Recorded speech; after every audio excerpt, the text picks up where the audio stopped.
not the size of the crowd, it's the size of the voice. It's called amplification. And so we have got people streaming and videoing. We ask everyone to share it and put the word around and tag the politician. Email the link to their offices. Drive them nuts over the next 2 weeks so they can get the message that we do not want digital IDs. We don't want cash to be banned. So we've got a range of topics we'll cover today. Last weekend was predominantly a pushback against bulk immigration, and again, we've had to explain that again and again and again. We don't oppose immigration, but we oppose a monocultural immigration or a bulk immigration. Yes. And the argument we said was we don't want 1 million Indians as much as we don't want 1 million Yanks or 1 million French or 1 million Kiwis. Yes. We are a country founded upon multicultural immigration, and that's what everybody would like to maintain, because that's our cultural diversity, that's our strength. And so we've been mischaracterised deliberately by the media. And who remembers the news? Was it last Sunday night? The Victorian Assistant Police Commissioner, I think he was, tipping a box of rocks out on the table. Yes. And holding up a big hefty chunk and saying, this was the shit that was going to be thrown at my police. Yes. By the left. And we walked past the left down at the library. We got up a bit close and personal with them. They're not coming to my Christmas party. My kids. I've got a 16-year-old, 14-year-old, 12-year-old, and twin 8-year-olds. They marched with us. They walked past that rabble. They're not motivated to go to uni, but they saw the bottles thrown. And the cameras saw the bottles thrown. And in Victoria, we finally got the police admitting who's doing the throwing. Yes. We are seeing the narrative turn. It is turning to our favour. It is turning to we are not the problem. Right. So thank you again for turning up. Remember that we don't have to have 10,000 people here. There's 10,000 people or 100,000 people or 1 million people will watch these videos. Yes. They see your commitment for coming here in 100% chance of rain, but nobody cared. Right, we're going anyway. So I'll bring up Fraser and I'll give Tony's daughter time to find some parking. The other speakers that we're going to have, we've got Michael O'Neill, who did a much better job of opening than I did. Thank you, Michael. We've got Bernie back. She's going to recover a lot of what she said last week. And again, we need multiple political efforts. And Wade's going to talk about with the Bill Battalion. He's quite well known now, and he's got a strong message. And then there's a range of other people who would like to speak. Some are still thinking about it. If you want to say something, come over to the side. Come and say hi to me. We're happy to do the open mic. Be brave. Thank you.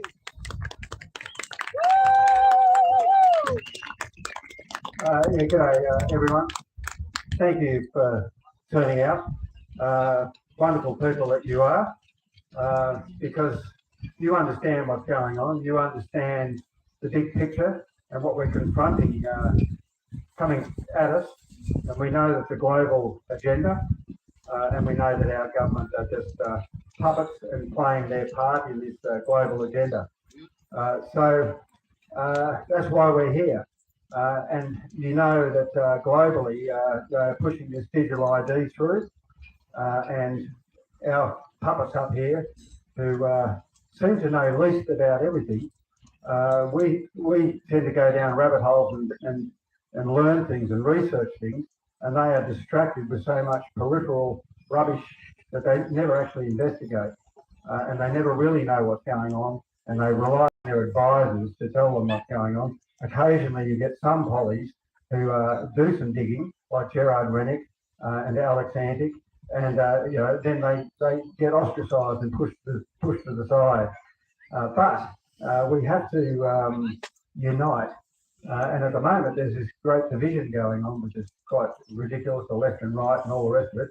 It's all about communication. It's all about information and understanding what's going on. And if those people last week who were giving us a bit of a hard time, if they knew what we knew and been down the rabbit holes that we've been down, then they wouldn't have been doing that. They would have been with us. Yes. So that's what we have to do, is to unite all the people. Now, this digital ID is an enslavement system, and everyone is aware of that.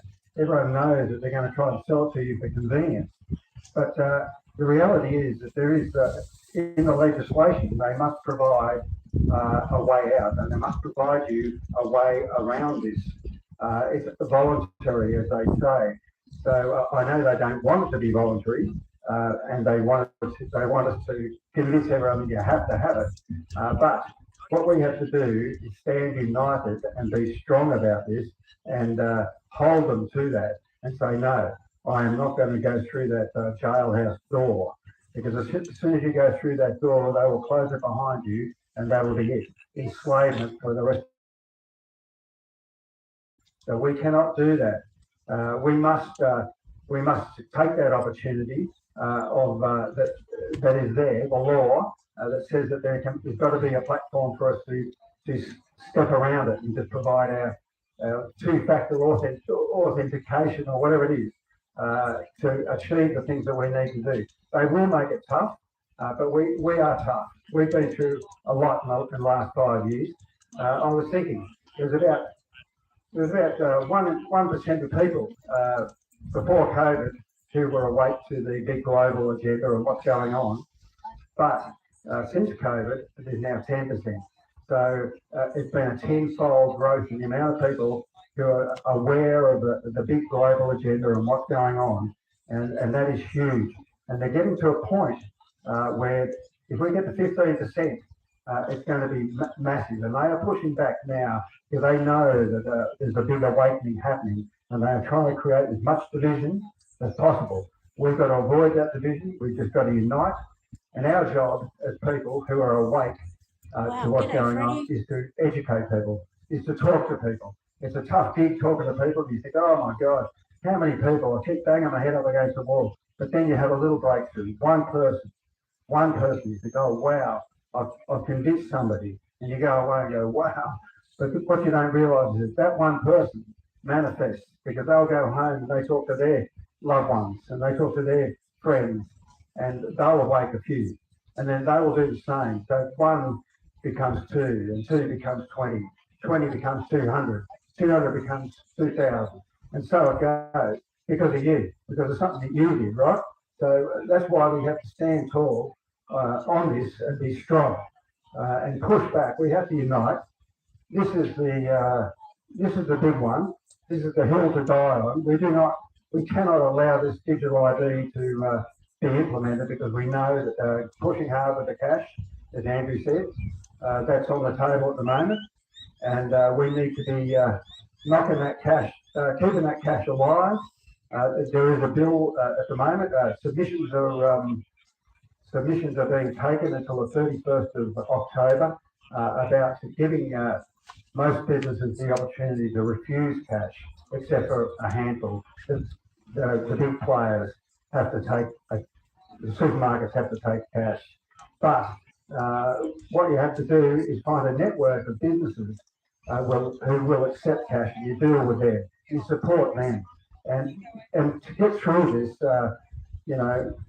things might get tough, but we need to stick together. Find your tribe, find your little group of people that support you, and that you can support each other, and get little groups. I'm from Marimba on the south coast, and we've got a group, and we support each other, and we've got farmers markets happening. We're developing farmers markets. We've got so that we can have supplies of food, good produce. We've got a network of healers and health naturopaths and natural masseurs and spiritual healers, all the wonderful people that you can ever dream of, we've got in our group. And so we have a support network, and we don't feel so isolated and alone. And so you need to develop your tribe. And look, this morning I was listening to something, and it was the story of back in 1961 when they did those tests. They were electrocuting people, and they were getting people to electrocute, press a button when somebody gave a wrong answer. It was a test to see if they could get people to inflict punishment upon people because somebody told them to.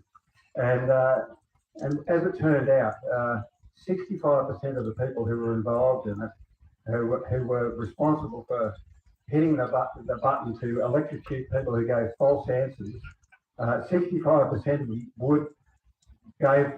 press the button to give them a lethal amount of electricity, 450 volt shock, because somebody with authority was standing next to them with a clipboard saying that this is what you've got to do.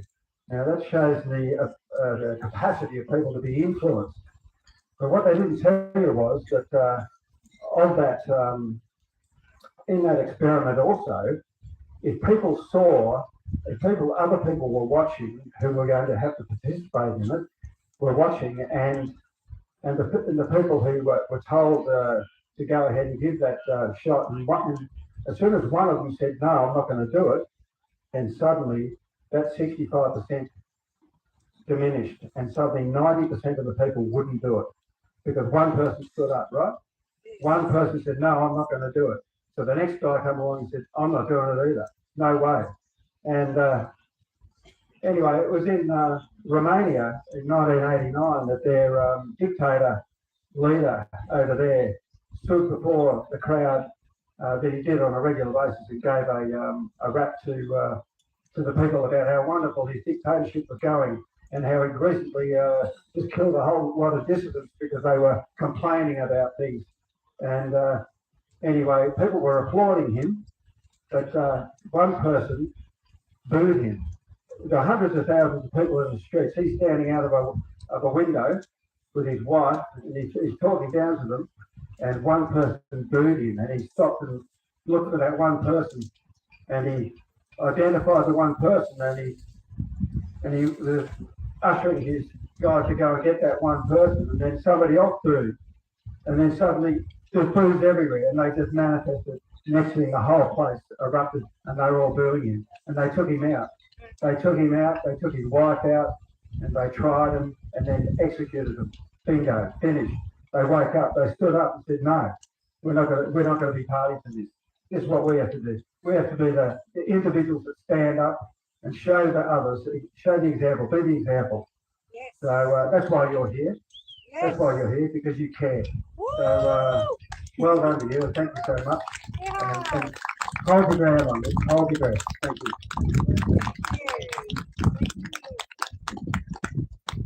Thank you, Fraser. Thoughtful, deep. I think he's talking about, is that the ash experiments, Fraser? The ash experiments you were talking about? Melbourne. Because there's also the ash experiments, there's the electrocution experiments, and there's a whole lot of social conditioning experiments that were worked on in the 1950s. And so they've had a long time to get better at it. There is water over on the table, again, complimentary. I made a bunch of notes in the last week, and again, I was scanning social media for a range of issues that are before us and before the Parliament. And one of the lines I thought was a good one was, do we patch the past, or do we focus on building the future? It's a really good question to contemplate, because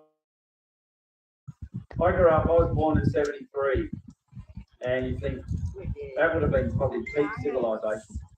You think about it from going to the beach in the 80s, finished high school, beat plates. Got an memory that a lot of this music we're playing today, that we were playing in my mate's combi, and we went out and walked to the beach around Jervis Bay. We had freedom. No one gave a shit where we were going. We were never asked to pay money to go into a national park. We could camp on the side of an ocean or on the side of a river. We as kids used to pour petrol in the creek and then light it just to see where it went through the rapids. And we'd spend an hour putting the fires out. no one got that hurt. We had a few broken arms. Now, we've got a police drone behind us.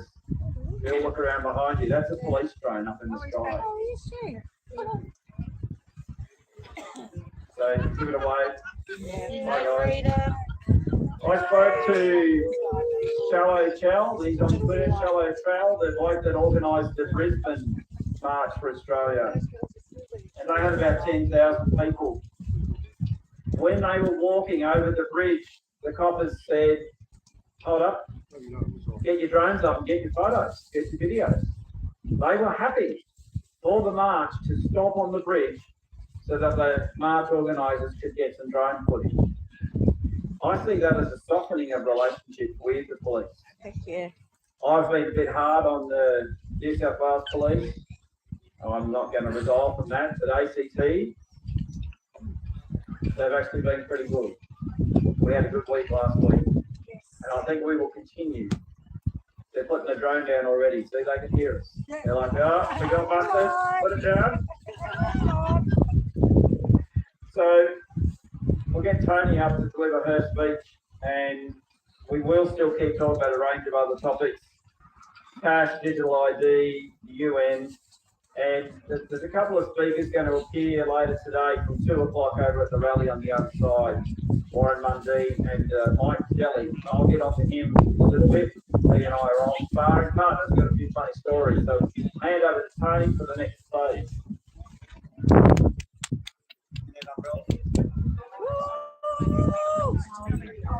It's so cold. Hello everyone. Hello. I'm so glad to see people here today. I know it's a miserable day, but the reason we're in this mess is because there aren't enough people who do what you're doing. They don't stand up. They don't come and join rallies. They don't speak out. They don't share stuff on Facebook. And everyone here today in this miserable rain, you're heroes. And we need more people like you. And we need to convince our friends and our families that this fight is the most important thing we can ever do, is take the world back from the evil that runs it and create a world of peace and harmony. Wouldn't it be wonderful? Yes. So I've got a little speech because I tend to be a waffler and I didn't want to leave anything out. So we gather here today on the lawns of our federal Parliament House because we're concerned about our freedoms. We're concerned about government overreach and policies that are not in the best interest of Australians. And we want to protect the sovereignty of this great country we call home. I think everyone here understands that something deeply concerning is happening in our country and around the world. The very people meant to serve us, our politicians, are making decisions that are going against the Australian people, including controlling what we can and what we cannot say. I'm here today to talk about the Misinformation and Disinformation Bill, a piece of legislation the government tried to push through last year. The government claimed the bill was to protect Australians from false or misleading information online. They said it was about stopping harm, protecting democracy, public safety and national security. Our politicians wanted us to believe that their motives were benevolent, but when you dig deeper, you realise the bill was more about censorship and curbing criticism directed toward the government. What our politicians didn't tell us in that bill is that the bill would have handed sweeping new powers to the Australian Communications and Media Authority to police speech online. It would have forced social media companies and digital platforms to monitor us, to delete what they consider false or harmful, and to push everyone who dares to question official government narratives. Now let's look at the definitions. Misinformation, they said, is false or misleading content shared without intent, whereas disinformation is, on the other hand, false information shared deliberately. That sounds simple, right? But here's the problem. Who decides what's false? Because truth is not owned by the government. Rather, through open discussion and through Australians asking hard questions. And yet he still gave power to unelected regulators and to the government itself to decide what they consider to be true. So if you post something critical about a government policy, some public servant in Canberra could decide it could cause serious harm, which could result in it being censored. That's not democracy, that's control of the narrative. Even the Australian Human Rights Commission warned that the bill could undermine freedom of expression because it hands too much power to regulators and digital platforms to decide what's credible. And here's something worth noting. Government-endorsed content would be treated differently to everyone else. In other words, one rule for them and another for us. When the government gets to decide what is authorised truth, we are one step away from state propaganda. And if you think that this is just about Australia, think again. Around the world, governments are doing the same thing. In Singapore, the Protection from Online Falsehoods Act lets the government label posts as false and force corrections or takedowns. In Kenya, people have been arrested just for sharing posts that challenge the government. The same thing is happening in the UK. I've heard that 12,000 Brits have been charged with speech offences in 2024. And over 80 countries have passed similar bills and laws since 2010. So even though it's different nations, it's the same pattern, using misinformation laws to silence dissent, punish critics and protect those in power. Just like COVID, governments around the world are in lockstep. This time, they're against free speech and anyone criticising them. Is this what we want for Australia? A place where speaking your mind makes you a criminal or puts you in danger of government retribution? So how would things work if the bill was passed? Platforms concerned with fines would start deleting anything that might be risky, even honest opinions. They'll silence ordinary Australians just to stay on the safe side. That's mass censorship, which I believe is already happening on a mass scale. For me personally, I have experienced non-stop censorship for 4 years on social media, and I've been a victim of mainstream media suppression. Because I had concerns about how the government handles COVID, and I was worried about the vaccines because of the alarming number of adverse reactions, I decided to run for the seat of Eden Monero in the 2022 federal election for the wonderful political party. It was called back then Informed Medical Options Party, run by the wonderful man Michael O'Neill, who you're going to hear from soon. I was very privileged to be part of his team. As a political candidate, I should expect not to be censored by social media, and I should not expect to be ignored by mainstream media, but that's exactly what happened. Facebook restricted my posts and mainstream media refused to report on me and why I was running for a seat in Parliament. 10 candidates ran for the seat of Eden Monero in 2022, including Andrew Baylor, and only 2 candidates got media coverage, the ALP and the Liberal candidates. How is that democracy? And then in 2023, I was banned from Facebook for 6 months where I could not post. And since that time, I have been in constant restriction whereby the visibility of my posts have been severely reduced.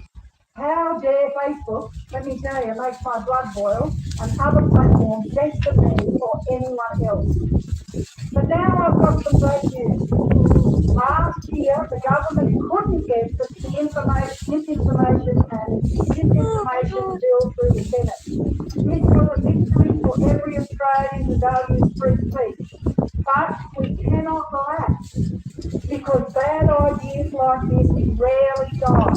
They just get repackaged and brought back under a new name. And next time, they might succeed, unless we stand up now.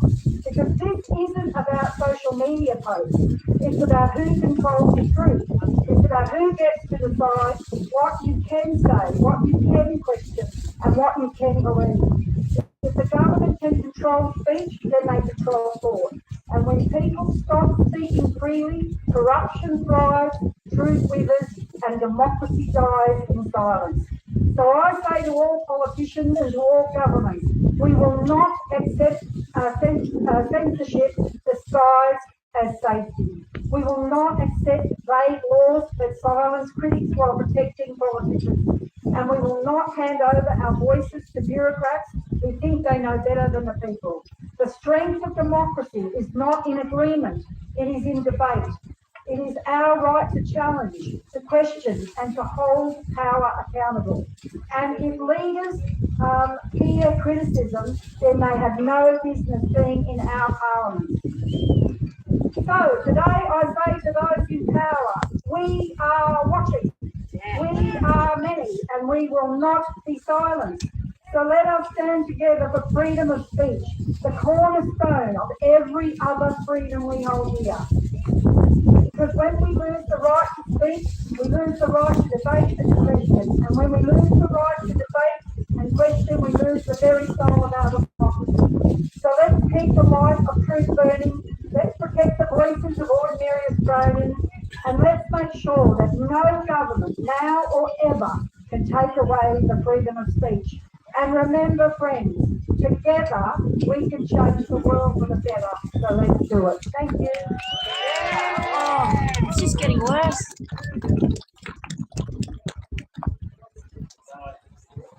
We're going to jump straight into Michael, and I'm going to find a jumper.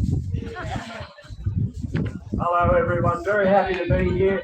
And Canberra has consistently shown us bad weather. I've just come back from, I've just been travelling the world for the last couple of months with my wife, Barbara O'Neill, going to Europe, across the Middle East. We've been up there in the USA, and it's been a very interesting time. And obviously, when I came back to Australia, I felt somewhat like I'd come into a very closed environment, and I realised that how far advanced the socialist agenda that's been enacted in this place on us as the people is underway. In fact, I will say this, we had quite an interesting trip. We ended up, have you ever heard of a place called Turnberry in Scotland? Turnberry is a town, and it's on the west coast of Scotland, and it's got a resort and a big golf course, and of course Donald Trump bought it when it was in a state of sad repair for about $30 million. He spent hundreds of millions of dollars, and he's turned it into this one of the most magnificent places. Well, I might have to be lecturing there. And we got there, and we were, they were all smiles, and they said, we're giving you Mr. Trump's bedroom. so anyway, I spent 4 days sleeping in Donald's bed. Now, don't go too far, that's good. But we had a wonderful time. But I can tell you, when I was in the United States of America shortly after that, there is a very buoyant attitude.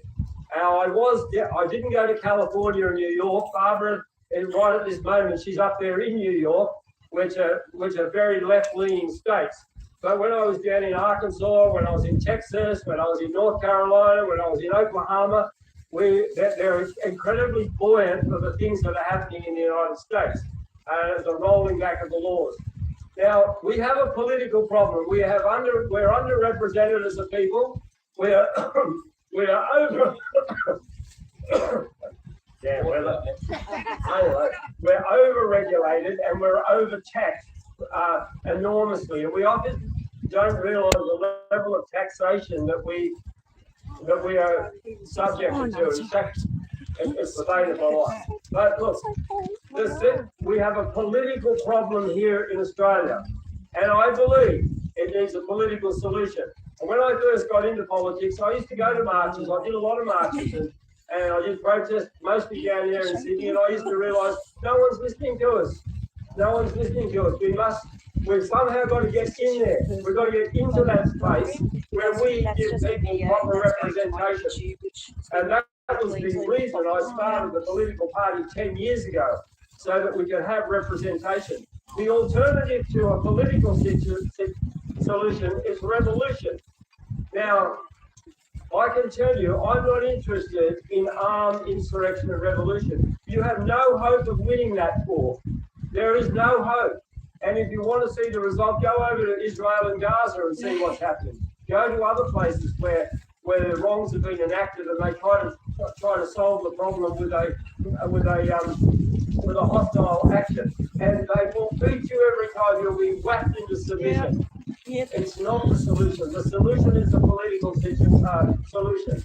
Now, my thrust at this time is that I would love to see all you people, all the minor conservative parties somehow come together, and that's the thrust of my energy at the moment, where we can have a united cause to take seats in this place, to give me representation. And I believe there are people up in this parliament who would, if we were to get our act together and really well organised and fairly, and not in extreme radical way, that we would have a party that would attract other people like Jacinta Price and like that candidate. And these people that maybe, because they're dissatisfied with their Liberal Party. Yeah. The Liberal Party has betrayed the very essence of their core values. I read through their values just recently, and it's a wonderful constitution, and they don't follow it. They don't follow their own constitution. They are all racing for the bottom. They think they've got to outstrip the Labor. We have the Labor Party, which is platooned by probably unionists and ex-unionists. We have the Liberal Party full of lawyers. We need a party of the people. Yes. And this idea, I just want to mention this. I know that many people, as they get around at the last election, are saying, well, the system's corrupt and we're not going to vote. Really? Really? You realise how much blood was shed that we might have the vote? A lot of blood was shed that we might actually have a democracy where we can vote. So put this idea out of your head where we won't vote and you think you're going to get an outcome. Unless you're going to take up arms, it's a waste of time. We've got to vote. We've got to vote smartly. We've got to tell our people, if you're a member of any minor Conservative Party, talk to them and tell them, hey, listen, guys, get together. I want to see it. I really want to see it. I really want to get representation up here, true representation, and roll back the high level of government that we are over-governed to an extent that is unprecedented in free world around the world. Yes. I mean, the UK is pretty bad, okay? The UK is horrible, and some of the European states. But we need to roll it back, and we can have this march. And I love these marches, and it's not a march, it's no. It's A rally. It's a Rally today. I love the rallies because what happens, this gives us the opportunity as like-minded people to get together. We can encourage each other, we can make friendships, and it's a good thing. They're not listening to us. They couldn't care less. The media couldn't care less. In fact, I did a protest here many years ago. We just did it up here, and we must have had probably 600 to 700 people, which wasn't a lot. But over there, just on that lawn, they had Adam Bant talking. It was doctors for some obscure nothing. Oh, that's right, doctors for the environment. Yeah, doctors for the environment. They were over there, and they must have had 10 people over there, and the media was all around them. We went over to ask the media, why don't you come up and talk to us? They weren't interested. Of course. They weren't interested. And I was talking to a young lady I know who has got a high position in Channel 7, and I asked her, I said, look, why don't you do a story on me? We're friends. She said, I'd love to do a story on you. And I said, why don't you? She said, because I would never ever get on, it will never be aired. Yeah. It will never be aired. Yes. She said, I would be in trouble. I hear ya. And then she said to me, we're not allowed to give you threat. That was the word, not allowed to give you threat. So we don't have fair media, we don't have fair government, but we need to change the government. And slowly, there is change happening in the world, believe me. The UK is going to see this maniac that they've got up there at the moment, Starmer. He's going to go at the next election. We're probably going to see changes in France. There are changes happening around the world. And I'd like to see, we don't have any sort of personal dynamo in Australia like, say, Farage that got up there, or Trump in America. But change is happening, and it'll depend on you. Yes. And honestly, I want to say something else. When you're talking to your friends and your neighbours and that, like, don't stress our extreme points. Otherwise they can put you into the kooky category. I'm already there. Talking about kooky category, I was just talking to a lady, so it's a bit of a diversion. She's an early childhood teacher. I was speaking to her on Thursday night, and she said to me, "We don't have stranger danger anymore. We have tricky persons." Oh. Tricky person. And I said, "What's a tricky person?" Tricky person can be the grandfather, the uncle. You have to, and she said, a tricky person. We have to tell the children this if they want to, hug you too much, or get like really. So they're trying to turn our society inward against each other and our children against each other. There's nothing more natural than a grandfather and uncle inside the hut. Right. And it's a sick world we live in, and we've got to turn it back. So thank you, everyone. I won't give you a second longer. Is that right? Thank you. You've got to be honesty, right? Yes. Every political party in Australia is learning laws, attacking as a company, as you know, under an ABN number registered in America. Until we get a party in Australia that says, fuck this, we are going back under the King, under the Commonwealth, and we're changing back to our original constitution. None of this are going to start, ever. Well, The listen. first party that gets up and says you're going to do it, they'll be voted in. No, they won't. Honestly, we're going to work within the system we've got. You can't, we have a system in place, and if we work within the system to get in there and get representation, change can slowly be made there. And in the meantime, by the absence of voting,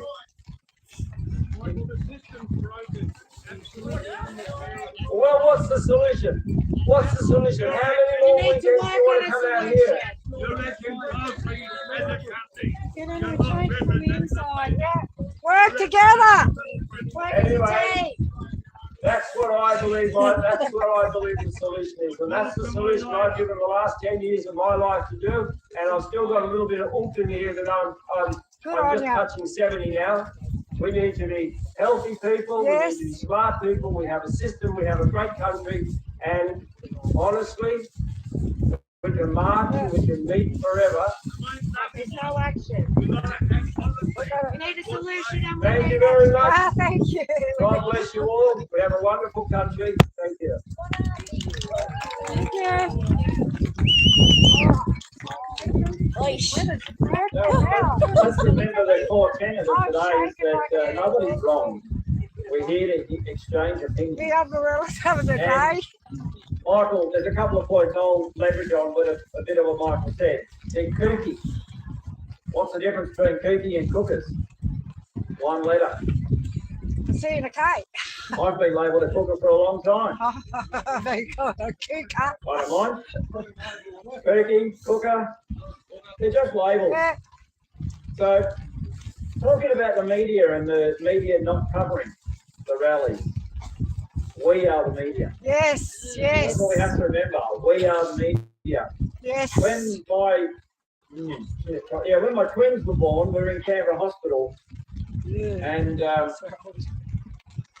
they were locked up. They were 2 weeks pregnant. We got locked in the neonatal intensive thing, and as a dad, there's not much I can do. I got a bit bored. I snuck out. Oh. Came down to here to the legalised cannabis rally. And do you remember Jenny Hallam? Remember the name Jenny Hallam? Yep, I She know was Jenny. speaking. We know We had Jenny. a crowd about this size. Well, where's your joint? No media. I know Jenny. Where's And your I rang joint? up a couple of people I knew up in this house here, and we got Darren Hinch. Oh. Well, that brought the media out, didn't it? Just one phone call made the difference. So Jenny Hallam, she'd been arrested. She was making the cannabis oils for the kids with cancer. And She still does. then Wow. Greg Hunt came I out like cannabis to cookies. another rally. There was a cystic fibrosis rally in the other corner. My friend So makes Jenny really Hunt lovely met chocolate. Greg, sorry, Jenny Hallam met Greg Hunt. Very impromptu. Jenny Hallam then met Greg Hunt in his parliamentary office that afternoon. Because we got some other people come out. It's called amplification. Wow. Unscripted, random. I didn't plan to come here. I just turned up because I saw the rally. That's why we do this. Heard about I'll cannabis. give you another quick story. And this one's pulled at me a little bit yesterday. And some people out there will go, that's bullshit, but it ain't. I had to go to Bombala yesterday and I did a bit of work and had a meeting with one of the community groups I'm a part of. And on the way back home, I turned onto the highway from the Bombala turn-off. There's a couple of long straights, and just ahead of me, about a kilometre away, was a white car, half in my lane, pointing at me. Just stop. That's a 100 zone. And I thought, that's something I've seen before, and it's not something you ever want to see. So I pulled up next to the car and said, oh, how you going? You got a problem? There's a lot of cars break down on the Brown Mountain. There's a young man waiting to drive into a truck. Oh. I'll say that again. There was a young man, Jesus he was waiting to drive head on into a semi-trailer. So I got him off the road, I got his car off, we had a chat, he gave me a hug. But he wasn't in presence of mind. And I tried to work out what his problem was. A police car turned up, they were actually looking for him. Turns out he was being shithead through Nimberdale and Coomera, he's doing burnouts, and my wife saw him. The police breathalyzed him and he was over. Police put him under arrest. And the policeman walked back to his police car. And our young friend jumped in, started his car and legged it down the highway. So what could have been avoided with a little bit of smarter thinking by the police turned into a police chase. Yes.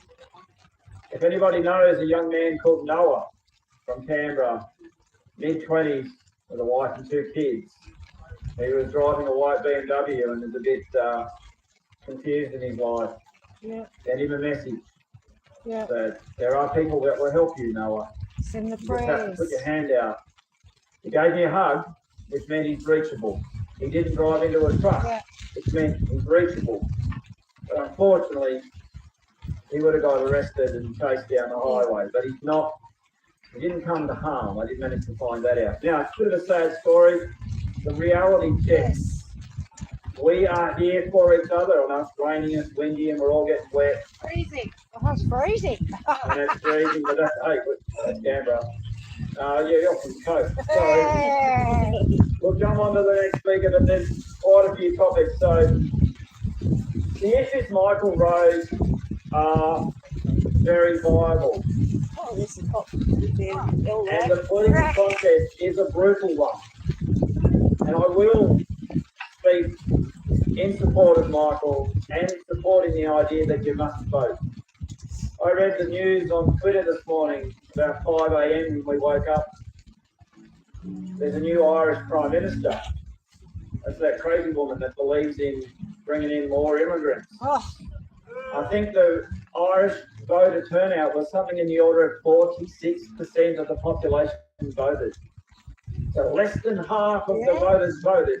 she got it. And they've got a Prime Minister You got more that than no one's happy with. And of the people that did vote, apparently a large number spoiled their ballots. Yeah. So the actual amount of votes that were finally counted to give Ireland their new PM would probably be under 30%. And where else could we see Prime Ministers becoming Prime Ministers with less than 30% of the primary vote? Right here. Our mate Mr. Joy Division T-shirt Albanese. Yeah. Woohoo. Nice. Music was an anchor. We'll jump on to our next speaker, which Music was was an anchor. definitely Wade. Wherever Wade, come on up, please, Wade. Wait. Wade Northhausen from Belvoir Training. Woo! Me bought a proper Come warm jacket. on. All right. There's young Canberra, sunny old Canberra, right? Yay! Canberra slip, slop, slap. Yeah. Slide. So, anyway, we made the trip up this morning here. We're going to be here for the next couple of weeks. For people who've been watching, we're doing a fair bit. We're in Canberra, in city, both houses now. We're chasing these politicians around. We're trying to do interviews with them. We're doing reports from here. And they're trying to avoid us, but we keep running into them in Parliament and giving them a heap of sticks. So they're running out of dodge and weave, and that's what their officers do, dodge and weave for them. I'll get on with things quickly here. You know, we've seen a lot happen just recently in Australia with regard to immigration. We've had marches for Australia. We've had marches against over-immigration. There's nothing wrong with some immigration, but what we're seeing is absolutely over-immigration. Yes. And people need to understand that that is a specific plan. Yes. This is not because good people want to bring more immigrants in. No. They're bringing the problems from the Middle East into the Western countries and creating the friction and the problems and the dramas. That is a deliberate thing. Yes. That is being done specifically to cause trouble and nothing else. That's it. We know that the people from over that way, some of their religious ideologies is to breed people out, kill off whatever other religions there other than their religion. So that's what they're doing, that's what they're bringing in. I wanted to have a quick talk about farming because it's a bit of a thing of mine. Yes. Australia now is in the grip of the World Health Organization and their policies that they are going to use to destroy our farmers. Yes. We're having a bit of trouble getting farmers today to understand this because the politicians, the bureaucrats and their representatives all tell them all how everything's going great. The farmers will go broker because they're no good and the rest of it. But in fact, it's government policy. And we're talking at the minute with whoever's following the things happening in Canada right now with the ostrich farm in Canada there. The Canadian Food Inspection Agency has taken over a complete farm, thrown the people off, quarantined the whole joint. They're killing their animals. They've got ostriches there. They're killing them. The Canadian police are under the control of this Canadian Food Inspection Agency, and they are working for the World Health Organization.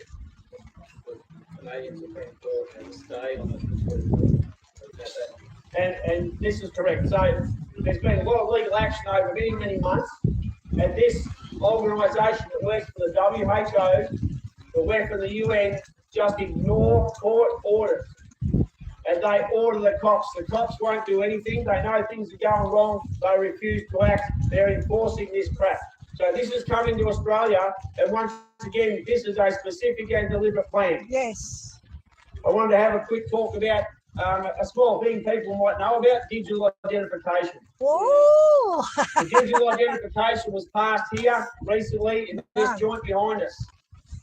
That is a shocking thing. That is to be used by the WEF and the UN WHO against us. Yes. They will combine this with your ESG score, your social credit system, combine this with whether you've been good little boys and girls, whether you've said anything wrong, whether you've got too much in your carbon accounting to shut down your life. This is not a small thing. This is massive. It's major. So we need to be fighting back against this stuff as hard as possible. Yes. I wanted to have a bit of a quick talk about the climate change stuff. For those who know, that's a big thing as well. That is a complete and absolute fraud. That is one of the weapons they're bringing to bear against us with the WHO. They think the World Health Organization is about just diseases. No. They create the diseases, firstly. Secondly, what it's about is using the whole climate change garbage to be declared as a pandemic, and then they shut down your country, and in particular, they're going after our farmers with this stuff. They're creating new agencies in Australia, the CDC, and a new version One of the Queensland of rainforests the Environment Protection Authority. This thing is a disaster. We have to push back quite hard, and once again understand this is a specific and deliberate global plan from the one world government, the new world order, whatever you want to call it. Yeah.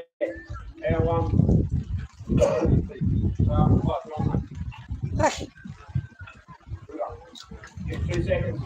Fresh water. Is it? Off we go. Is it or isn't it? So, we'll have a bit quick chat about our AFP, Australian Federal Police. We've got plenty of our coppers around here at the minute who are decent people. I want to talk about the leadership of Australian Federal Police. They are organising with the government, with the foreign terrorist organisations, to create some sort of a body in the AFP to investigate people who they call domestic terrorists. Well, that's us. Yes. And I'm here to tell you that the AFP should be investigating and arresting, first of all, their own Chief Commissioner. Yes. Secondly, these people in the big house behind us, Yes. they are the domestic. They are the ones that should be arrested and locked up. Yeah. Woo! Take action. Absolutely. So Come up with a solution. that's one of the major things that should happen. That's part of the solution that we talk about.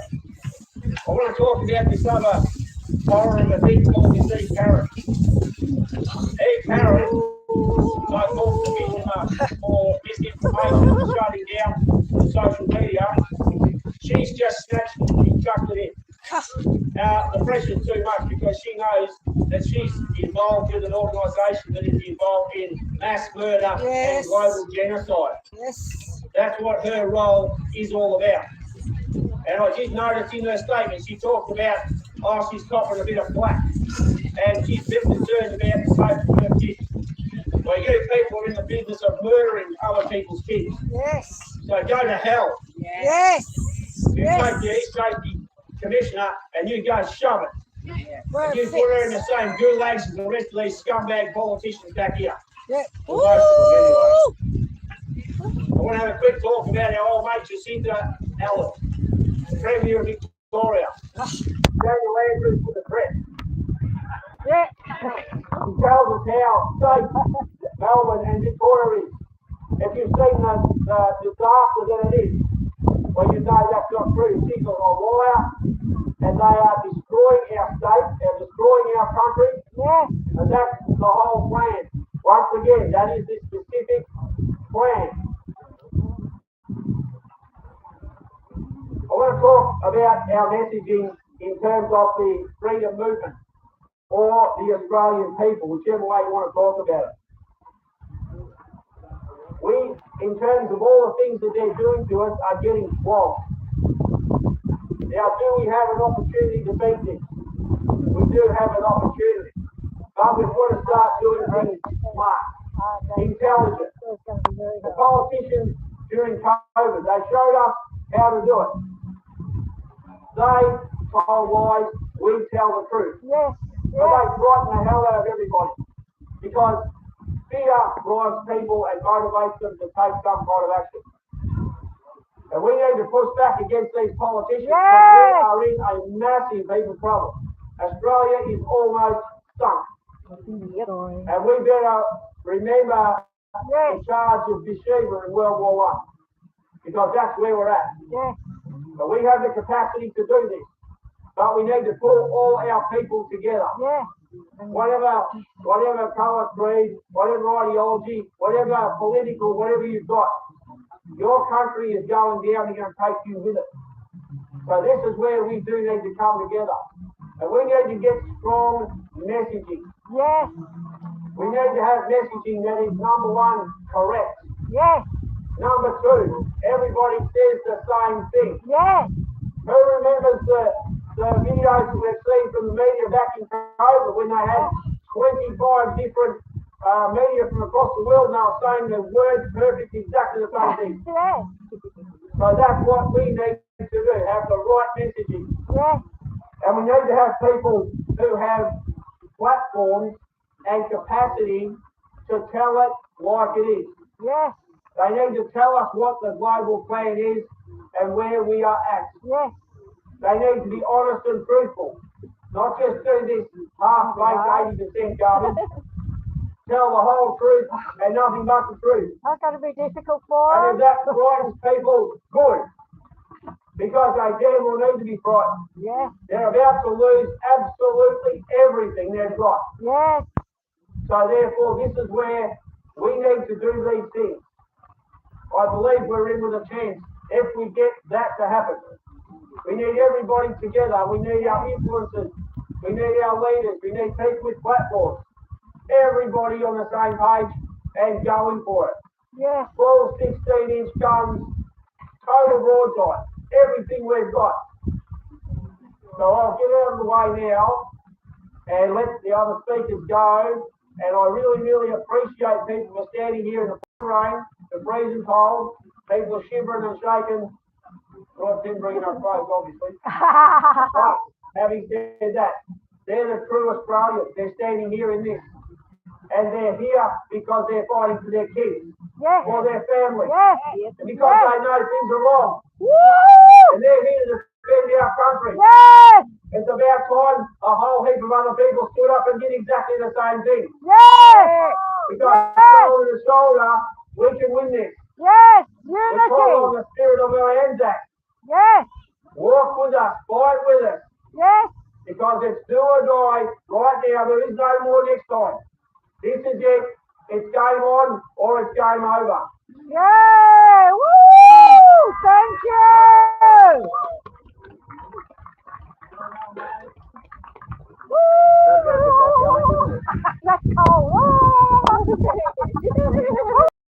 Well, Mike's got a lot of strength to his message, and if you've been following him, he does do a lot of videos. He does talk to a lot of people, puts in a lot of effort. And we've had too many rallies with nice weather. We needed a wet one. Our farmers needed the rain. If over the other side of the Brenda Bellas there, they're looking at a pretty tough season. A lot of farmers are going to look at putting their crops into fodder and eat them off because they haven't got the protein levels. They didn't get those spring rains that they needed. So we'll take that on the chin, eh? Yeah. Well, I see. There's a couple of things I can add in. Digital ID. We were talking about digital ID. Have you noticed in England that Starmer was saying it'll be optional? The problem is he's basically been too clever. You don't have to have a digital ID, but when you are required to prove your identity, you'll have to pay £80 to prove it through conventional means with a passport and a driver license or utility bills, etc. So it's a bit like the COVID vaccines were totally optional too. You just couldn't work, couldn't hug your nan, couldn't go to a nursing home. They were nearly going to lock us out of a supermarket, remember? The food is optional, isn't it? And got rid of the toilet paper. Banking, spending and travelling will all be tied to the digital ID. Australia is apparently going to sign a UN surveillance treaty in Vietnam, which will also target hate speech. So we need to look at getting out of the UN. We really need to push that as a strong message. Very few people can afford the law these days. Your rights are no longer presumed. That's it. And a lot of countries get to a point where the civilians' rights are enforced at the end of a gun. Yes. And history is full of examples of this. Yes. There are also some successes in French Revolution, for example, although that's quite gone how they expected 200 years later.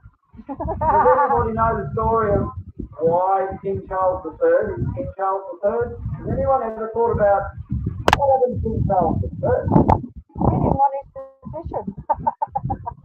1549 from memory, had his head cut off by the people. Oh, that's right. But he was taking the people's land. And they got the shit and said enough is enough, and they lopped off his head.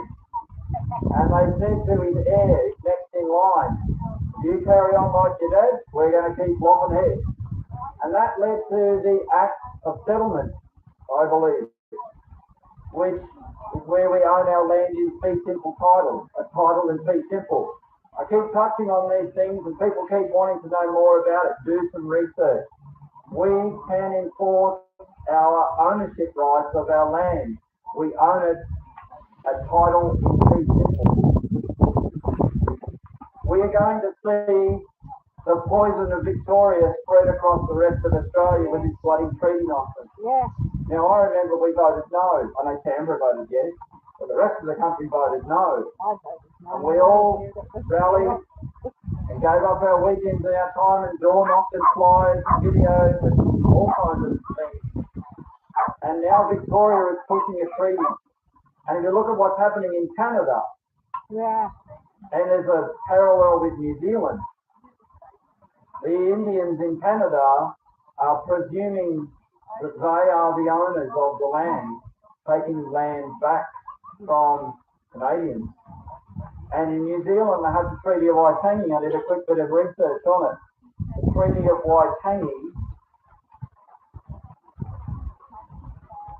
I'll find where I wrote it down. Too many notes. Treaty of Waitangi.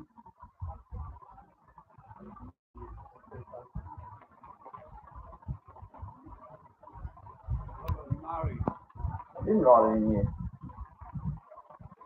Treaty of Waitangi, 1849, from memory. And there's a confusion between what the English believe the treaty to say and what the Maori believe it to say. The Maori believe that they retained ownership and control of the land, and they were letting the English run the colony. And the English don't share that view. So you'll see New Zealand start to fall apart now, where there are examples of Maori turning up and trying to kick white fellas out of their houses. We do not want to go there in Australia. So we're pushing back against digital ID. We're pushing back against the corruption of land ownership. We're pushing back against the erosion of our rights. And we can push a lot harder. Yes. That's what we're starting to see. Our next speaker on the list, Bruce going to have a bit of a go as well. Sherman, you want to jump up? Yeah, we've got 2 calls, Sherman, and then Bernie, Bernie goes to Sherman, and then we'll get Bernie back up. Yeah. Woo! Yeah! Gotta give him a bit of voice. Your toes are like ice blocks. Oh yeah, I've got them covered with the dying. I once said to my father, what will it take for Australians to stand up and fight back? He looked at me and said, if you ban cigarettes and alcohol, the government will be overthrown 3 days later. Yeah! At the time, I didn't understand what he meant. But then I looked at the she'll be right mate attitude of most of my countrymen. And most of them will get angry about something, whether it's getting screwed over in the workplace, whether it's taxes going up, their rent and everything else. So then they'll tranquilise themselves with cigarettes and alcohol and forget about it. As long as they can tranquilise themselves, the government will keep ruling over them. Yes. And then I understood what my father meant when he said, ban cigarettes and alcohol, and the government will be overthrown 3 days later. Yes. Yes. It all made sense very quickly. Yes. Now, I've watched the downfall of this country, a country I love and a country I want to fight for. I've seen this Labor communist government do things that if they did it back in the 70s or 80s, that building would have been stormed It would have. by hundreds of thousands of people. Yes. And they probably would have been lynched in the streets Yes. if they did back then what they're doing now. Yes. But what they have done is they have dumbed down our youth. Yes. They have us in a state of fear. Not me. They are promoting Not a me. culture of individualism, and they have pulled us away from tribalism. Yes. Our strength is in our tribalism. Yes. And what we have is we have individualists. Yes. I must pay my mortgage. I don't have time to protest. I don't have time to stand up. Look at all my bills. Yeah. This is what they've done to us. Yeah. And this is how they have separated us from community, blood, and soil. Yes. Yes. The only way we can win is community, blood, and soil. Yes. Yes. We Yes. must become tribal. Yes. You can vote your way into communism, but it's a bloody fight to get your way back out. Yes. And this is what people are starting to understand. It's a seesaw. Yes. I vote Labor, I get screwed over. I wait a few years, I'll vote Liberal, Screwed I'm getting over. screwed over again. Yeah. Get rid of them all. What's going on? And then they'll vote in an independent, and the independent gets in there for the people, Yeah. and he fights so hard, and then all the other parties gang up and block all the legislation that the independent is trying to push through. Yeah. So, What do we do? Australians have to Fine. think, how do we get out of this? Push forward. It's a united collective of a giant Australian army. Yes. Yes. I always thought to myself, I never thought I'd live to see a revolution, Oh, but I think I'm going to see one. yes. Because eventually Australians are going to have to decide with how they're destroying us. Do I pay my mortgage this month or do I buy my groceries and eat? Yes. Because that is where it is heading. And we can Exactly. see this. Exactly. Now, on the immigration issue and digital ID, you must understand that this is all being done deliberately. Yes. It's not that the government is broken, it's that the government is doing exactly what it wants to do to you. Yes. And what they are doing is they are flooding this country with mass migration. Yes. It's called replacement migration, and it's under something called the Converge plan. Does anyone know about that? No. Now, if you look up the Converge plan, the whole idea of this is to flood all Western nations with non-white immigration until it replaces whites in their own homelands and they become extinct. Yes. This is pushed by the European Union and the United Nations.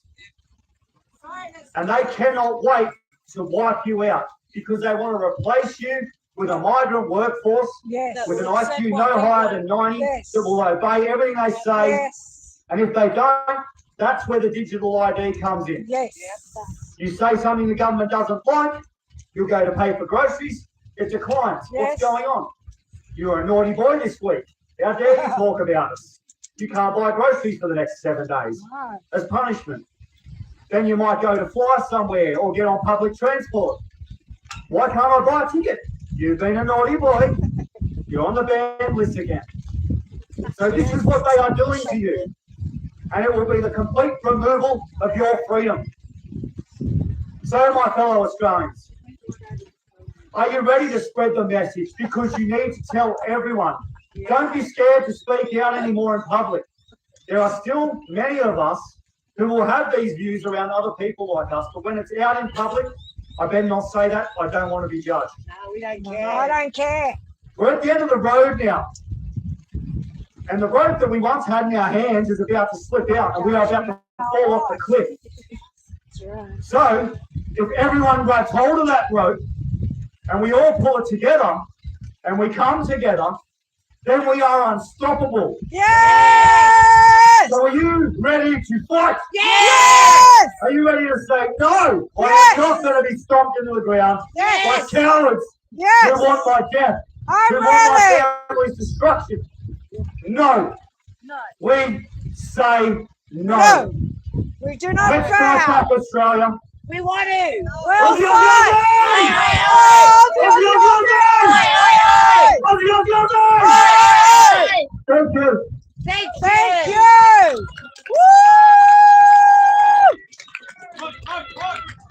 I don't know how loud that was. Legend. Oh, We've already proven that we can say no. yes. Yes. They've proven they've got a 10 here. Yeah. Our job continues.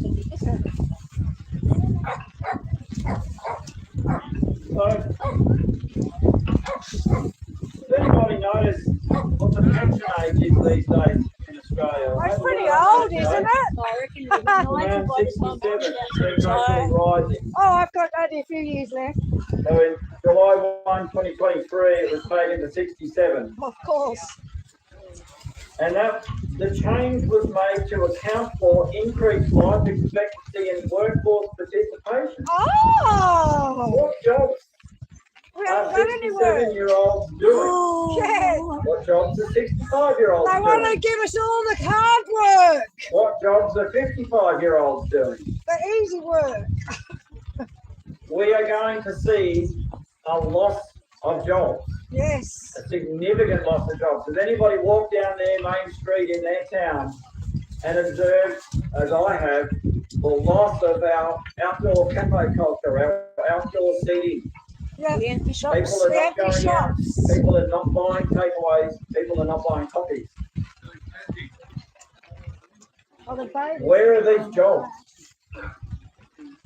The problem we have is the government, the political parties, You're not getting wet. they don't care about our jobs because they've got theirs Yes. and they are protected. Yes. By our tax money. And it's us out here in the rain and them in there with the air conditioning. Yeah. And as Wade said and the others have spoken here today, we need to get some of our people in. Yes. Well, we need strong people who then don't fall Yes. victim to the vices That's that right. ply those halls. And that's only going to happen when those people that we can back into that place are connected and remain connected with us. We're seeing a great flux in our politics at the moment. Barnaby Joyce might go to Pauline. Canavan might give up. We're seeing Jacinta dumping the Nats and going to the Liberals, and then doesn't look like she's terribly happy there. There are tremors in those halls, and that's where we will keep pushing through. Michael spoke earlier about voting. We have to vote. As terrible as it might feel and as counterintuitive as it might feel, that's why I shared the example of Ireland. They spoiled their ballots and they didn't vote in protest. And they got the very... Remember Conor McGregor was going to run to be the PM of Ireland. And then he basically wasn't going to pass the pre-election testing regime that they have. So he's dipped out for this round, but he'll go back to the next one. It might be a bit late for him to come back to the next round. There won't be much of Ireland left. No. So, Bernie, please jump up. Woo! Bernie's going to address us about the Rennick Party. Family first. I'll show you all the crowd in a minute. Considering how wet it is, it's not a bad little group. Hi, Bernie. Thank you. I'm here representing the People First Party. Jared Rennick. Who's familiar with Jared Rennick? Former Senator. Yep. Do his absolute darndest up on the hill there. None of these parties are singing Okay. unless they go back to the original. Thank you very much. Right. We'll catch up later perhaps. So the People First Party is a newly formed branch here in Canberra, and surrounds. So if you're over the border in New South Wales, anywhere you're very welcome. So for those people who are familiar with Jared will be the first to say that it's not the Jared Rennick People First Party, it is the People First Party. He's working actually to try and get his name removed from it for that reason. And last week, Andrew very kindly said that I started the branch here. I did not, I just want to get that straight. So walking around here are some fabulous other branch members. We had a good turnout at our first branch meeting. And I encourage everybody, what we've heard today, I have so much resonance with what the other speakers, Mark will all through from the political parties, the Heart Party, Priscilla, people and principles we resonate with very well. And it's a great example of what Australians can do, standing even in the rain. Thank you all for coming out. How amazing are you? Standing in the rain, we can share our opinions peacefully. We can listen respectfully. We don't have to agree with everything that everyone has said here, but we can share those things and we can talk and listen. And that's the Australia that I grew up in, and that's the Australia that People First and parties like the Heart Party and other parties and other politicians in other parties are trying to bring back. When we're looking at joining a political party or being part of change, I think this is the last thing. I think I said this last week when I was here. I'll be 58 in a week. This is the last thing I thought I would be doing, is being part of a political party and standing up at a rally on the lawn of Parliament House. But over the last few years, I've had to humbly recognise that I've been probably part of the problem in us getting here. In the busyness of living my life and carrying on and thinking everybody else had it under control, I was asleep at the wheel. And I guess who else can relate to that? Yes. Yeah, sort of a bit asleep at the wheel. Some people have been fabulous and been doing wonderful things forever. But I started realising I've got 4 children, and I want, as Jared would say, he wants the world for them that we were given by our forefathers and foremothers, who fought and worked very hard for the opportunities that we have. And that's what People First is about. Yes. And it's not enough to be follower. It's great to share information. As Andrew rightly said, we are the media, and it's important to put out rational, sensible, well-informed information to share with our fellow Australians. But at some point, we've got to do more. And there are many people here who are doing more and have been doing more in many, many ways. Oh, don't bother donating. I don't do enough these days. So go to the political parties that you want to learn more about. Go to their websites. Have a look at their values, their constitution. Look at what resonates with you. And then please pay that $25 or $50 or whatever it is to put your hand up and say, yep, I'm ready to stand up. I'm ready to help build the Australia that I want. Because I realised that I couldn't be sitting at home frightened about the future, complaining about the politicians that we had up there making decisions, if I wasn't prepared to do something to build a better one, a better party and a better parliament, a better system of government and a better future for, I'm going to say our children and grandchildren, but the reality is that it's upon us right now, so it's actually for us. Michael O'Neill was saying he wants all the minor parties to join together, but that's something we try and get to happen every election cycle. There is work going on in the background. So people might say, oh, if you agree with the Heart Party so much, and you guys, well, why aren't you on the same party? Well, don't worry, those conversations are happening. Things take time, but those conversations are happening. There are many, many people in the minor parties who are motivated in that way. So please don't give up hope. But in the meantime, for goodness sake, join one of them, because we need the help. Things don't happen without support. Things don't happen without those membership fees. So if we want to build something, we need to be part. The people who want to know what the Jared Reynolds People First Party stands for, a couple of our fabulous branch members are walking around with some flyers, some QR codes, used for big purpose on this occasion, to take you straight to the website where you can read about our values. Unfortunately, if you're on your mobile at the moment, our constitution doesn't show up very easily, so just Google it. Google People First Constitution, you'll see what our values are. But I just thought I would take the opportunity to read those out. Before I do though, does anyone remember seeing the DreamWorks movie about 1998? The Ants movie. Oh, yeah. I would highly encourage everyone to watch that again. Sit down with the kids or yourself, just watch that movie. Because that movie has got so much wisdom. Little V, the ant says individual courage can ignite transformation within the whole. And it's not about one ant standing up, it's about us all standing up together. So go and watch that movie, people. It's got a lot of wisdom. What a good movie. People First Party. Our constitutional values, and I'll just read a few of them. And I'd love you just to sit and think, whether they resonate with you. And as was very aptly mentioned earlier, that we can read the values of lots of political parties, and they're not sticking to them. They're not following them anymore, and that's why so many of us are disillusioned. Yeah. We absolutely will be sticking to our values because that's why we're here. We believe in a government that serves the people with transparency, equity, and efficiency, providing essential services and infrastructure for all Australians. In protecting the rights and freedoms of every individual from institutional overreach, ensuring personal and family autonomy. We believe in a fair tax system that drives economic growth, rewards effort, and supports prosperity. We believe in a stable monetary system that upholds Australia's sovereignty and economic reality and security.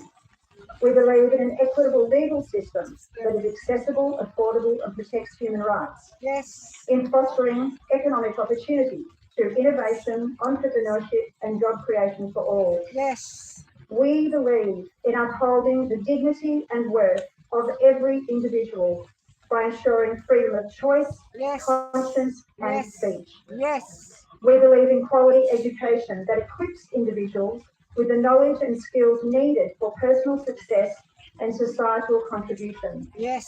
We believe in protecting the environment and Australia's biodiversity. We believe in upholding scientific integrity against vested interests and censorship. Yes. We believe in fostering unity and social cohesion amongst all Australians. Yes. Does that sound okay to you guys? Yes. Yes. Sounds pretty good. So that's why we're here. Sounds right. Again, I won't be very wet. Good on you for being out here in the rain. But some of the things that Australia First intend to do. I mean, who would like some more?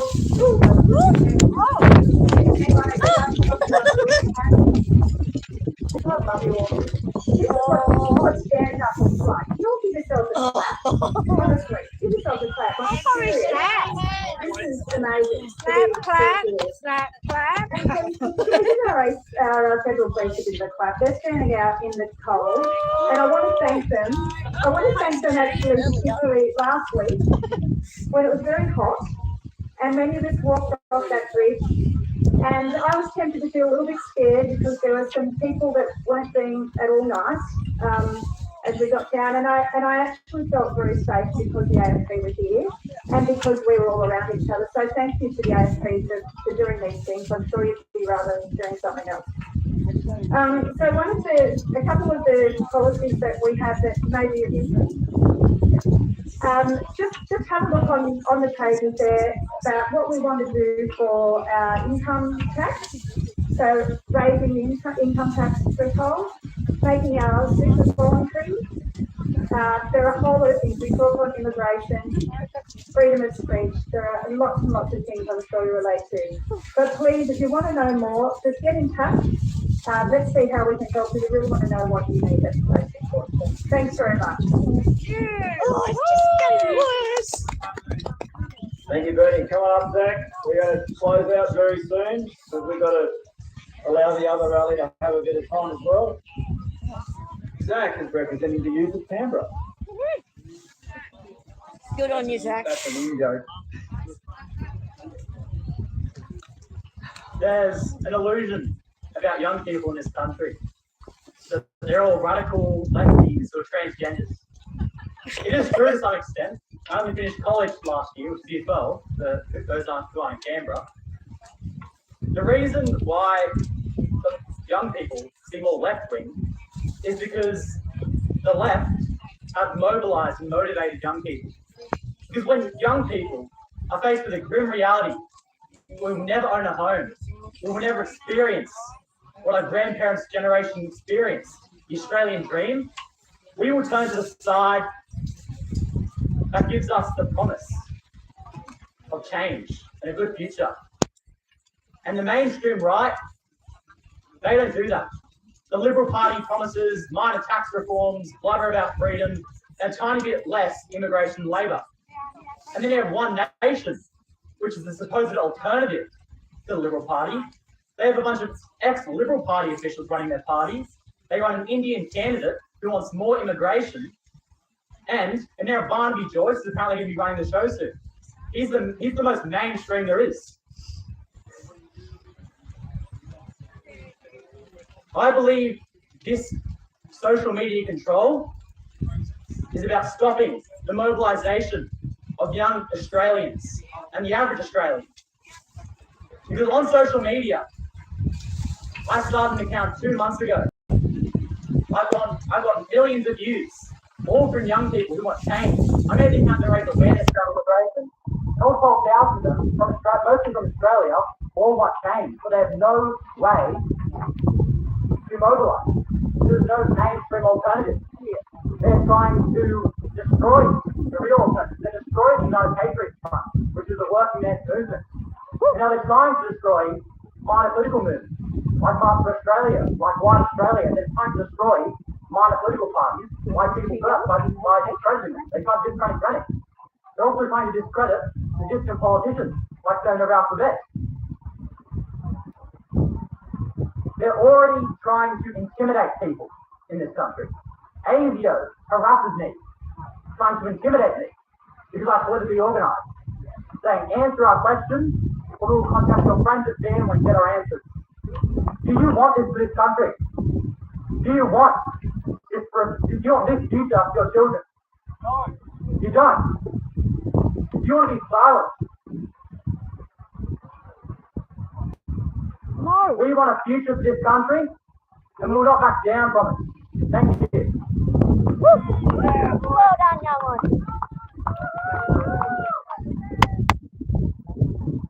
It's good to see people like Zach stepping out of the comfort zone, getting on the piss on Friday, Saturday night, sleeping in all day. Turned up in the rain. He's part of our organising crew for the marches and the rallies.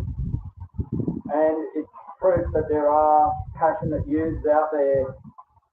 We have to give them the outlet. If you look at the average age of those of us here, I'm 52, one of the younger ones here. And I said that ever since I first ran in Parliament, or in parliamentary elections in 2013, I was usually the youngest candidate in most of the elections. It was seen as an older man's gig, an older woman's gig. Well, it hasn't worked out so well for us, really, has it?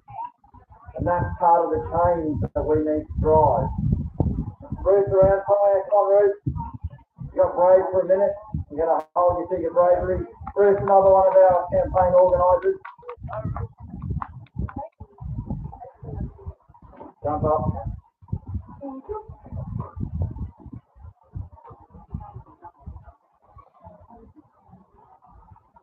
This government likes to use vulnerable persons such as the youth or the elderly as a lever in bar to wedge in their control system to make it seem reasonable. We only need to look back at the pandemic to see very similar tactics being replayed. I went around speaking with different groups of our youth and had conversations concerning the under 16 social media ban. It was absolutely apparent that these youths were anxious and left feeling unhappy. One man told me he had a very large number of followers on his TikTok account and was worried about losing his hard-working material. A group of young girls said they thought it was unfair that they should not be able to have freedom to enjoy social interactions with friends and family. A young man at the skate park told me he likes watching YouTube because it enables him to learn new tricks on his skateboard and how to fix and repair things. He likes to record his new tricks and upload them to friends and followers on social media.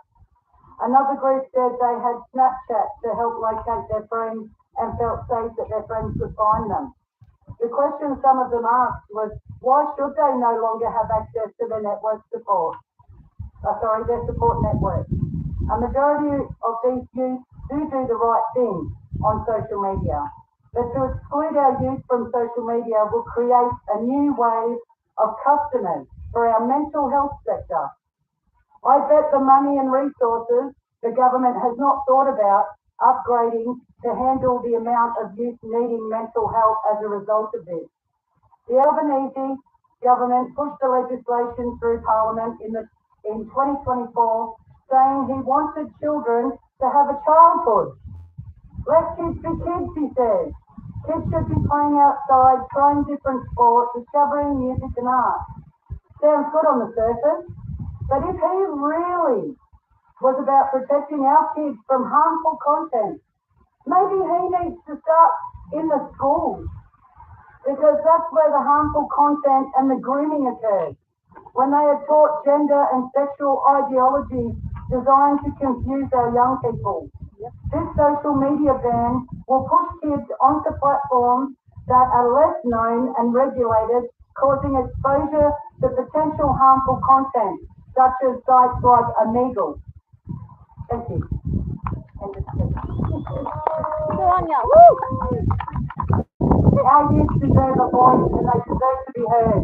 They are our future generation and they are the very heart of what the way this government and the way Australia will be shaped. So hats off to our youth. Pay attention, families. Talk to your kids about it because they are really, really hurting and it is affecting them mentally. You may have the idea that it's okay, that you believe that these kids shouldn't be having social media because a lot of kids get bullied online and harassed and end up feeling like they're having suicidal thoughts. But look at the broader picture as well. How many of our youth are going to end up having these mental health issues and not having the support systems in place when, you know, it's a very important topic and it's very important to have these conversations with kids. And I know a lot of these kids can't talk to their parents because their parents are a bit anal about the protection of digital IDs and the social, the under 16 social media. But, you know, I feel really sorry for them. Get out and talk to your kids. Get out and see how they really feel because this is going to hurt them and it's going to affect all of us in the long run. Thank you. Thank you, Ruth. Steph, jump up. We're on the closeout now. Steph, another one of our organisers. Oh, look at all your brave souls. Doesn't Canberra put on the weather for us today? Anyway, there's been talk about how we've all got to come together, and it's interestingly what I've said before we kicked off today. If you're in the freedom movement, you'll know that it's been splintered into many different factions. We've allowed ourselves to become factionalised, and we've got to push past that. Right now, we are facing the bullets, and that's all of us collectively. I'm a lefty, I'm a greedy tree hugger. Well, I'm still a greedy tree hugger. I've been pushed so far to the left now that I don't even recognise the people I used to call my friends and allies in all the other activism work I used to do. So I guess, you know, I was, through all of my greedy tree hugging days, I was primed for the whole COVID and the tyranny. I was already awake for a lot of it. It takes a very, very special person to push back like we have. But we need everybody now. We absolutely need everybody. We need all of the normal folks. People are coming out to march against Australia, march for Australia, march against tyranny. You've got to reach everybody. So I saw this morning that there's a petition going around to stop digital ID. I jumped on, there's actually 3. I got the main one. It's got about 20,000 signatures. There's copies down on the table. I've got the QR code on it. So you can grab a copy, get it laminated, print it out yourself. QR code works. Get everybody you know to sign it. That's one small step that you can do by signing this petition particularly. You've got to talk to everybody. And this is about the kids. They're going after the kids. We know that they're going after the kids. If you follow any of history and how communism works, it always gets the kids. And it turns the kids against the parents. We've got to nip this in the bud right now. Because we're the older generation now. We need the youth on our side. Okay, over and out. That's it.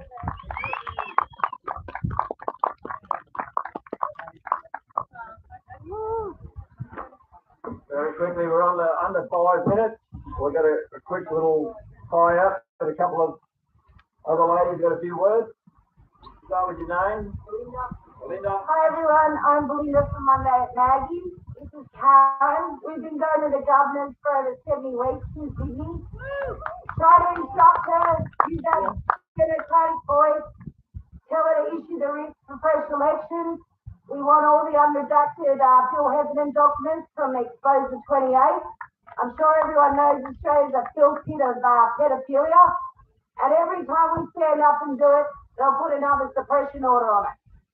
So, I'm not sure if everyone's seen the corruption whistleblower, but this is a brief of evidence. Page 36 to 41, every single politician has been served. They are standing in treason. These people are not working for us. They're not working for the Commonwealth. They're working for a foreign registered ABN business. That is not our government. We have been absurd. We are getting sprayed with chemtrails. That's been confirmed by GB News now. The pedophilia is rife in this country. They are taking 60,000 children a day. Sorry, a year. 240 a day. They're worth $40,000 each to the system. It's not going away. 10 million children are taken globally a year. We've got big problems in this country, so if you haven't got a copy of this, come and see us over at the Corruption Whistleblower Band. This is what the politicians have all been served. They have seen all these acts. 1973. We have been screwed over royally, and we're not voting our way out of it. I do not believe we can vote our way out of it. We have a two-party system. They are wings of the same bird. They are never going to let anyone else in. It's a cartel. Anyway, that's it from me. Thank you. And we stand at the government's every Monday at 11 o'clock in Sydney. And last week we had police there, so we're going to arrest me if I walk any further down to Maggie's at the gate. So if we can get more people supporting us in Sydney at 11 o'clock in Macquarie Street, we would appreciate that. And we need numbers there. So the police, we're going to be back there tomorrow. I'm all over that So stuff, I'd like if anyone's in Sydney to come down and support us, because we are fighting for our children. And if we don't stand up, they're going to just take all of our freedoms away. They're poisoning our skies daily. I have done 2 chemtrail rallies in Sydney. And there's people out there that know what's going on. But we all need to stand together. We need to stand up because our future is in danger. So we've been standing at Maggie's for, it'll be 71 weeks tomorrow. And now the police think they're going to come in and use force. So I need support down there with Frank and Belinda. And we just need people to stand up. Thank you. Hello, my name is Connie. I'm here to let you know that the social credit system has and is working in Australia right this minute. And it's called your driver's license. It's being used as a weapon against us. I spoke to a young guy at a festival the other day, only about 20. He had his license cancelled because he didn't vote. So he didn't pay his fine either. They cancelled his license. I can also tell you personally that if they cancel your license, you cannot register your car, you cannot sell your trailer, you cannot register your trailer, sell it either. So this is already here, be aware. I do have one more thing, and this is a little Bible reading. This is a warning to our politicians and all, because I think a lot of you here will be aware that consent is necessary. And this evil persists with the idea that they give us, they tell us what they're going to do, and know if silence is considered consent, and that it is not. And they seem to think that they will not, that they are safe at the end of times religiously, because they have given consent, and they have told us that they have given consent. Anyway, this is the reading from Revelations 27 to 15. Now, as soon as the 1,000 years had been ended, which is what I believe we're in now,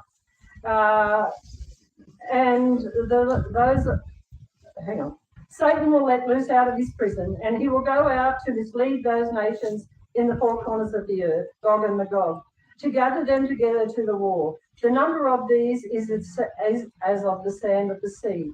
And they advanced over the breadth of the earth and encircled the camp of the holy ones and the beloved city. But fire came down out of heaven and devoured them. And the devil who was misleading them was hurled into the lake of fire and sulphur, where both the wild beast and the false prophet already were.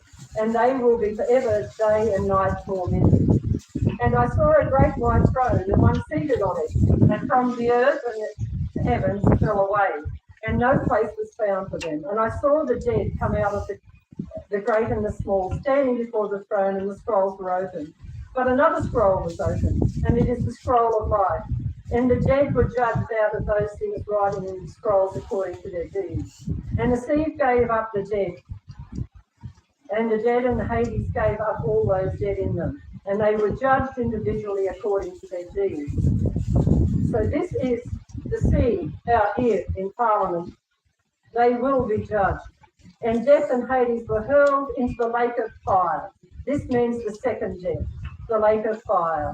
Moreover, whoever was not found written in the book of life was hurled into the lake of fire. Satan's here, he rules our current world. This is his followers, and that, if they do not listen to us, is their demise, thankfully.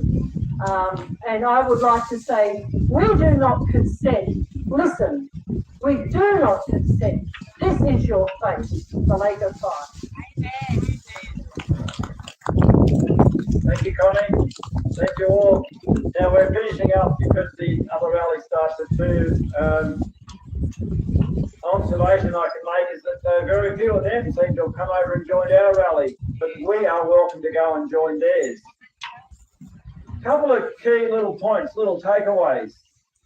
The US national debt has hit 37 trillion in August. In October, 2 months later, it hit 38 trillion. Apparently, it's only a couple of years away when the US won't be able to print money fast enough to pay the interest on their national debt.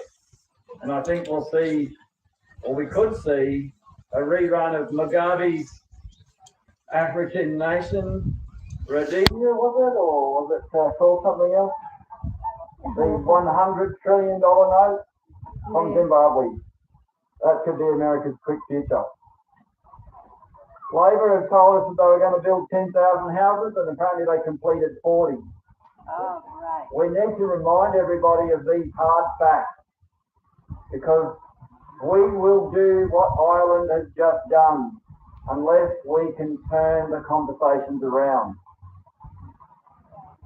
Was that young senator that they got elected in South Australia that was making TikTok videos that were, she made her audience cringe watching them. Again, that is the future. But contrast her to that.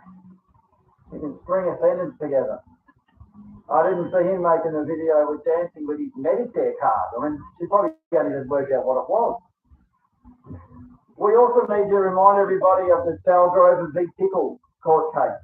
We need to remind everybody of McBride in the Alexander McConaughey Centre. He's another 12 months to serve on his sentence. His High Court appeal was refused. We need to think about it. I'll give a shout out to, I'm proud to say, he's a mate of mine, the Aussie Cossack in the Russian embassy. He's been in there, his wife's going to have a baby. Maybe not in the Russian embassy, but poor bastard can't get out of the New South Wales cops will arrest him. Dan Duggan over in Wellington, maximum security, waiting for his appeal. This bloke's had more appeals than we've had hot breakfast, and there is no actual charge in Australia that he could be put on. So he should not be extradited, but he's been kept away from his kids for over 1,000 days. The things our government does are embarrassing when you talk about them and string them in to a row of sentences. You would think that there would be shame. You'd think there would be embarrassment. It's not. There's a doubling down. You would think the Australian Governor General would be interested in the plight of her people. He appears not to be. So I want to thank you all for coming today and putting up with it. The rain did stop. It has been a long journey to get to this point, and it's not over. The journey will continue. We have to keep doing this. We keep giving up our time. We keep putting in the effort, and we will be heard. We are being heard. Remember, the Treasurer dumped the unrealised capital gains tax. And they've been planning that for a long time. So to get that concession, as I said last weekend, means that what we are doing is having an impact. And we are not alone. So thank you for coming. Happy to go over and check out what's going on over there. One of their speakers is Dr. Mike Kelly. He's got an honorary doctorate. He was a member for Eden Monero. He lost his seat in 2013, and I was very happy to help him lose it. Mr. Kelly was then re-elected in 2015, and halfway through his term, he resigned for medical reasons. None of us believed it. It was a bit weird. And 2 days later, he announced that he did become, and I did check this,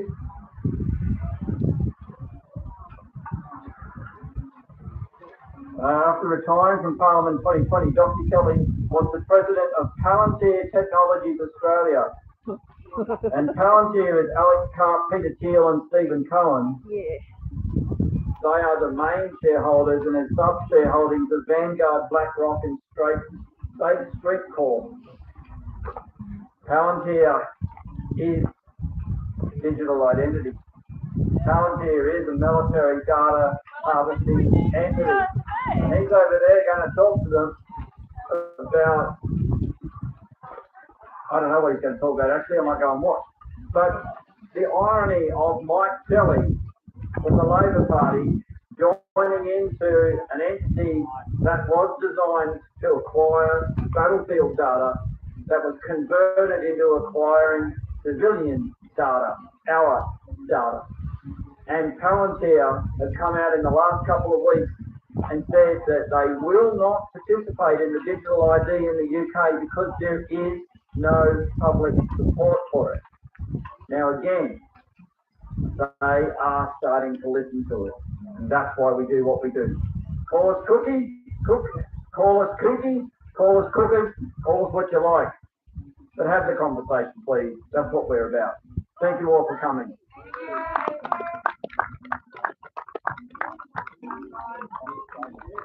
Oh, the rain's finally stopped and the thing's over. That's okay. Thank you to everyone who tuned in. Hope you learned something. Most of the crowd's gone home. It was a pretty tidy little crowd. I think I got a picture before we started, so I'll check that later.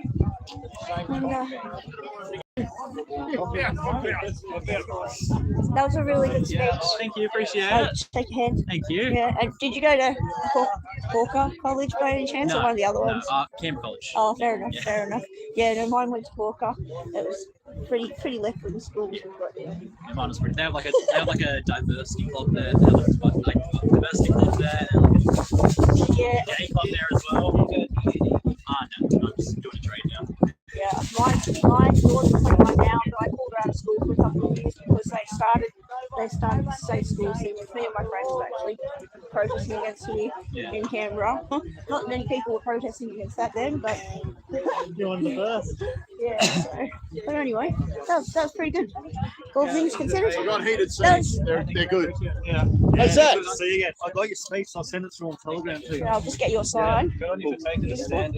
I'll go this way. And I will say, very good speech. Thank you very much. Surprised with some of those ones, but snuck it in. We'll go into there.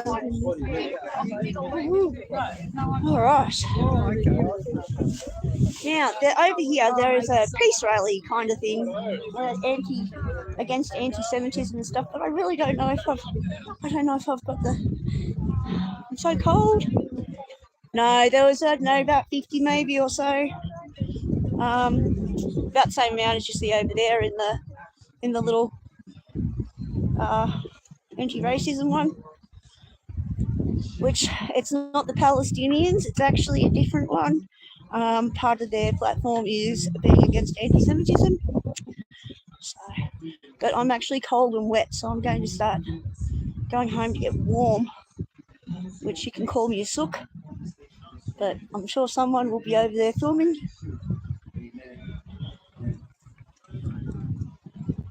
Okay, well, I took a thing of the crowd back at the start if you'd like to have a look. A lot of them left because it was raining and wet. But yeah, there'd be as many as that group over there.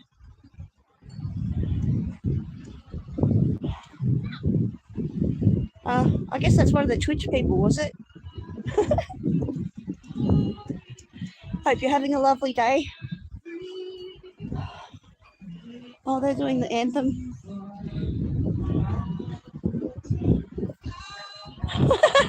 It is one of the Twitches. You don't have to watch, you know.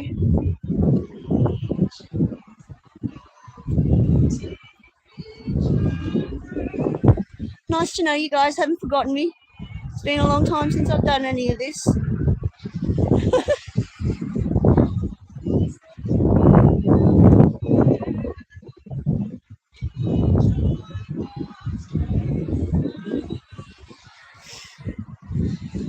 Actually, if you're interested, Canberra Tunnel, it stopped raining. I could go and listen to the anti-racism one for a bit for you. I'm surprised you guys aren't up there. Oh, sorry, wrong side, isn't it?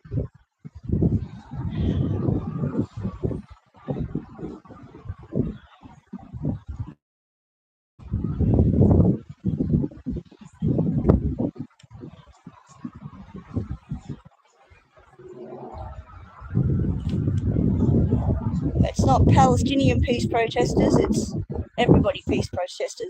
They're the wrong ones. They're the wrong brand for Canberra Tunneler.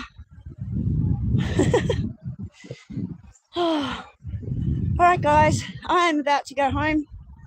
Not far from my car.